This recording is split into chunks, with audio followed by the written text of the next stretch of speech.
கடந்த வகுப்பினுடைய தொடர்ச்சியாகத்தான் நம்ம இப்போ முத்துராமலிங்க தேவர் அவர்களை பற்றி பார்க்க போறோம்.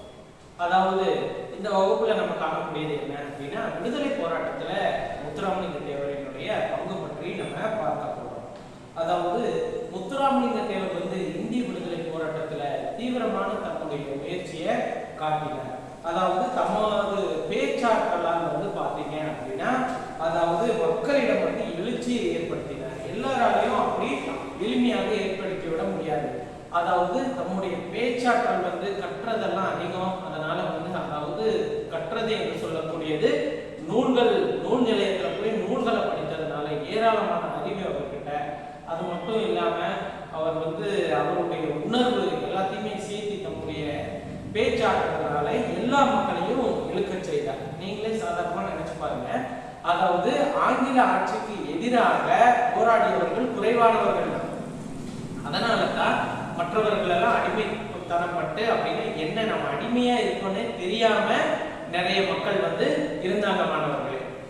அதாவது அதனாலதான் அப்ப அந்த மக்களை எல்லாம் நம்ம அடிமைப்பட்டு கிடக்கிறோம், நம்ம நம்ம நாட்டிற்கு சுதந்திரம் தேவை அப்படின்னு சொல்லக்கூடியதற்கு ஒரு ஆட்கள் தேவைப்பட்டது. அப்படி இருந்த நிலையிலும் கூட பல மக்கள் என்ன பண்ணாங்க அப்படின்னா ஆங்கிலேய ஆட்சிக்கு ஜால்ரா போட்டு அவங்க சொன்னதெல்லாம் கேட்டு அப்படியே நடக்க ஆரம்பிச்சாங்க. அப்படிப்பட்ட மக்களை அங்கிருந்து மீண்டு எழுச்சி பெற செய்வது மிக மிக கஷ்டமான ஒண்ணு அப்படிங்கறத நீங்க தெரிஞ்சுக்கணும். பிறகு பாத்தீங்க அப்படின்னா, இவர் மேடைகளில் ஆற்றிய உரை ரொம்ப தீவிரமான இருந்ததுனால ஆங்கில அரசாங்கம் என்ன பண்ணாங்க அப்படின்னா இது நம்மளுடைய ஆட்சிக்கு ஆபத்து, இவரை இப்படியே விட்டுவிடக் கூடாது அப்படின்னு நிறைய முறை சிறையில அடைச்சாங்க முத்துராமலிங்க தேவர் அவர்களை. அதன் மூலம் அவருக்கு வாய்ப்பூட்டு சட்டம் அப்படின்ட்டு மேடைகளில எங்கேயுமே அவர் பேசக்கூடாது அப்படிங்கிற சட்டத்தை நிறைவேற்றுறாங்க ஆங்கில அரசாங்கம். அதன் பிறகு பாத்தீங்க அப்படின்னா, அதாவது இதே போல பாலகங்காதர திலகர் வடநாட்டுல அதாவது இப்படி சுதந்திர எழுச்சிக்காக பேசி அவருடைய பேச்சும் தடை செய்யப்பட்டது. இப்ப நம்ம தென்னாட்டில பாத்தீங்க அப்படின்னா அதே போல இவருடைய அதாவது பேச்சும் என்ன ஆகுது அப்படின்னா இப்படி இடைப்படுது. வாய்ப்பூட்டு சட்டம் அப்படி போட்டவங்க யாருன்னா, இங்க நம்ம சவுத் சைட்ல பசுமன் முத்துராமலிங்க தேவருக்கும் நார்த் சைட்ல பாலகங்காதர திலகர் இவங்க ரெண்டு பேருக்கும் தான் அதாவது இந்த சட்டமே போட்டாங்க. பிறகு இப்படி தேசியத்துக்காக போராடினாலதான் இவரை தேசியம் காத்த செம்மல் அப்படிங்கிற பட்டத்தையே வழங்கினாங்க. அந்த பட்டத்தை கொடுத்தது யாருன்னா திருவி கல்யாண சுந்தரனார் அவர்களை தான் இப்படி சொல்லி இருக்கிறாங்க. சோ விடுதலை போராட்டத்துல பாத்தீங்கன்னா நிறைய முறை சிறைச்சாலைக்கு சென்று பிறகு மீண்டும் மக்களுக்கு எழுச்சியை ஊட்டிய பங்கிலே முத்துராமலிங்க தேவரினுடைய பணி மிக மிக இன்றியமையானது.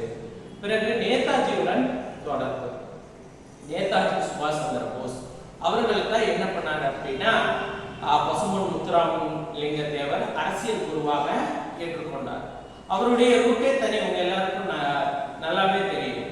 அதாவது காந்தியடிகள் அகிம்சையான முறையில தான் எப்போதும் போராடணும் அப்படின்னு நினைப்பாரு. நேதாஜி அடிக்கு அடி உதைக்கு உதை அப்படி அந்த கண்ணோட்டத்துல போகக்கூடியவர். அவரை தான் அரசியல் குருவாக முத்துராமலிங்க தேவர் ஏற்றுக்கொண்டார். அதாவது வங்கச்சிங்கம் அப்படின்னு நம்ம யார் சொல்லுவோம் அப்படின்னா நேதாஜி அவர்களை தான் நம்ம சொல்லுவோம். 1939ஆம் ஆண்டு செப்டம்பர் மாதம் 6ஆம் தேதி நேதாஜி மதுரைக்கு வருகை தந்திருந்தார். அப்போது அப்போதுதான் இந்திய தேசிய ராணுவம் முதலாக தொடங்கப்பட்டது. அப்போ என்ன பண்ணாங்க அப்படின்னா முத்துராமலிங்க தேவர் பல்வேறு அவர்களுடைய ஊரில் இருக்கக்கூடிய தமிழ்நாட்டு இளைஞர்களை திருட்டி அந்த ராணுவத்துல நீங்க கட்டாயமா சேரணும் அப்படின்னு எண்ணற்ற இளைஞர்களை இந்திய தேசிய ராணுவத்துல அனுப்பி வச்சாரு. இன்றைக்கு கூட திருநெல்வேலி, மதுரை போன்ற சில பகுதிகளில் பாத்தீங்க அப்படின்னா ஒரு ஊர்லயே ஃபுல்லா அந்த வீட்டுல ஒருத்தராச்சு ஒரு ராணுவ அதிகாரியா இருப்பாங்க. ராணுவத்துல ஆர்மியில ஜாயின் பண்ணிருப்பாங்க. இன்னும் கூட அந்த ஊர்கள் எல்லாம் இருக்கு. அந்த காலத்திலேயே பாத்தீங்க அப்படின்னா நம்ம எல்லா மாநிலங்களை விடவும் தமிழ்நாட்டில் இருந்து இந்திய தேசிய ராணுவத்துக்கு போனவங்க தான் மிக மிக அதிகமானவர்களாக இருந்தாங்க. மாணவர்களே, நீங்களே நல்லா நினைச்சு பாருங்க. நம்ம யாராச்சும் வீட்டுல ஆர்மிக்கு போகணும்னா நம்ம அம்மா அப்பாலாம் நம்ம அனுப்பிடுவாங்களா? கிடையாது. ஏன்னா வெயில், புயல், மழை எல்லாத்துலயும் இருக்கணும், உயிருக்கு உத்தரவாதம் கிடையாது அப்படியெல்லாம். அப்ப அது போன்று இருக்கிறப்ப தம்முடைய பேச்சின் மூலமாக அத்தனை இளைஞர்களை ஒருங்கிணைத்து இந்திய தேசிய ராணுவத்துல சேர்த்து விட்டார் அப்படின்னா அது மிக மிக இன்றியமையாத ஒரு பெரிய விஷயமாக இருக்கிறது.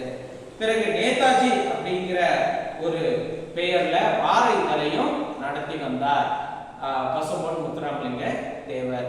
மாணவர்களே, இந்த வகுப்புல நேதாஜியுடன் இருந்த தொடர்பு பற்றியும் அவர் விடுதலை போராட்டத்துல எப்படி பங்கெடுத்தார் அப்படிங்கிறத பற்றியும் பார்த்தோம். அடுத்த வகுப்புல நம்ம அவருடைய பேச்சாற்றலை பற்றி பார்க்க போறோம்.